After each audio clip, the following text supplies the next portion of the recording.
Jiangshi X Chapter 2, The Wish That Burns Within. Let's see how this continues.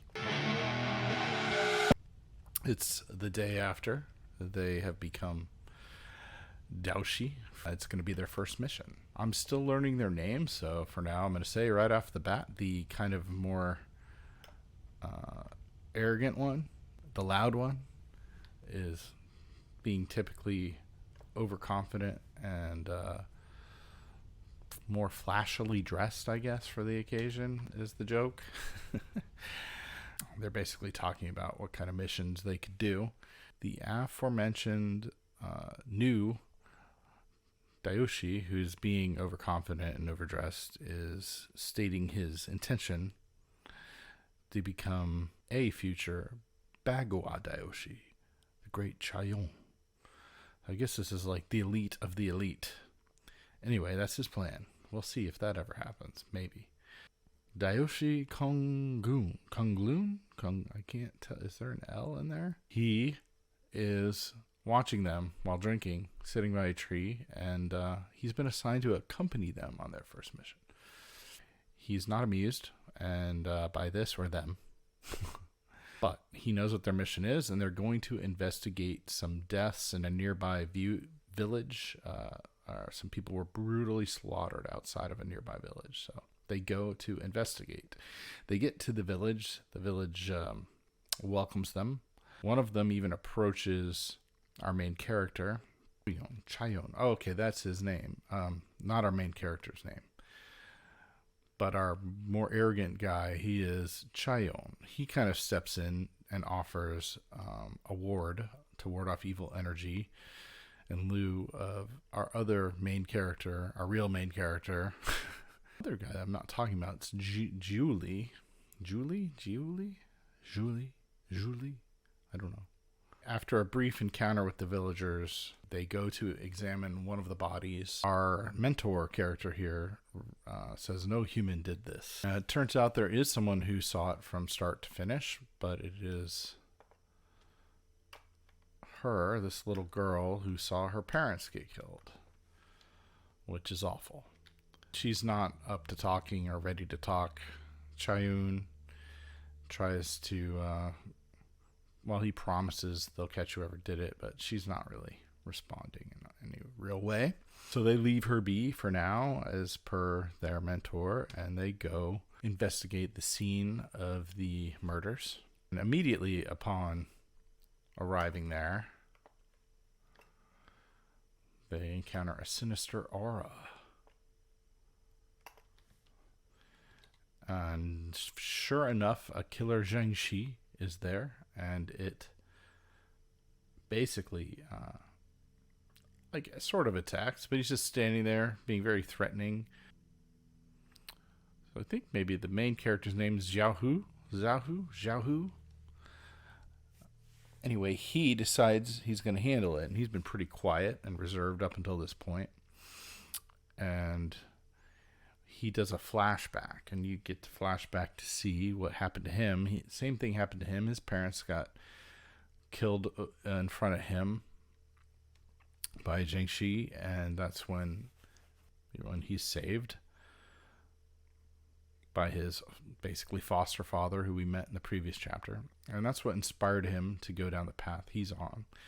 But as a result of that experience, he's particularly connected to this situation, because this little girl has just experienced the same thing he did, and he wants to give her the same experience he had by being more or less saved or avenged, even to some degree, by a Daoshi.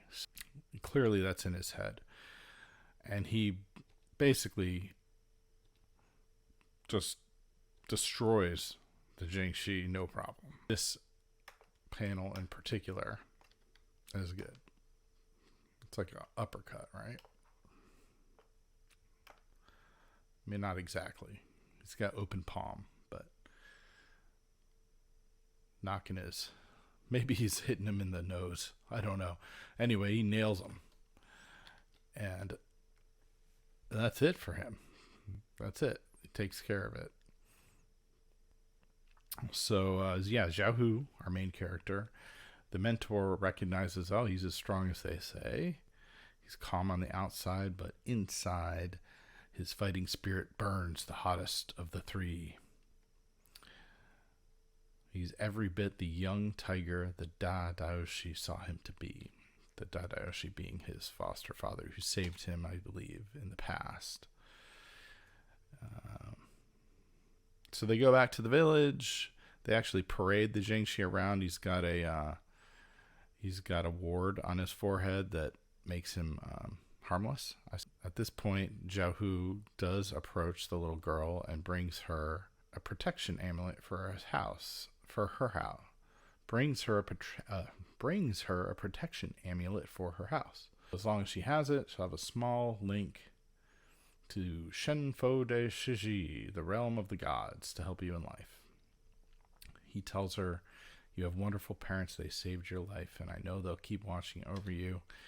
And she opens up a little bit and cries and embraces Xiao Hu.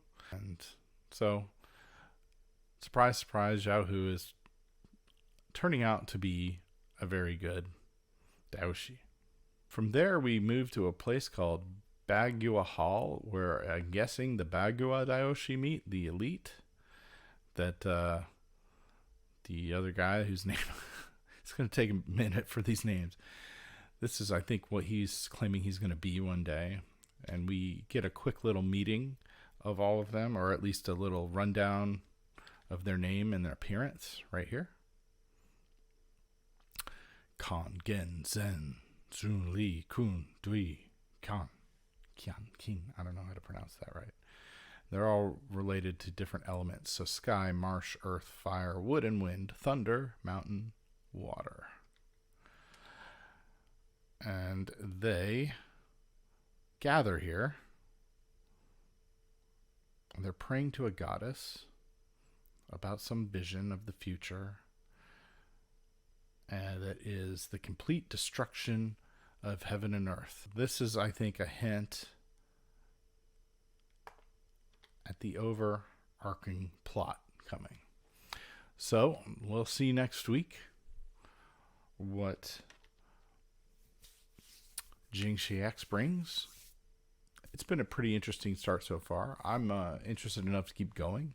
It's all pretty straightforward and standard so far, but first time I read it on my own, the moment where I think his name's Xiao Hu finally connects with the little girl whose parents got killed, his parents got killed, that emotionally worked very well. So that's really what sold the whole thing to me. So I continue to enjoy this and recommend it, and let's see, hopefully it'll start going some less familiar places soon, but it's good. I like the art. I like the story. Next chapter here when it's available next week. See ya.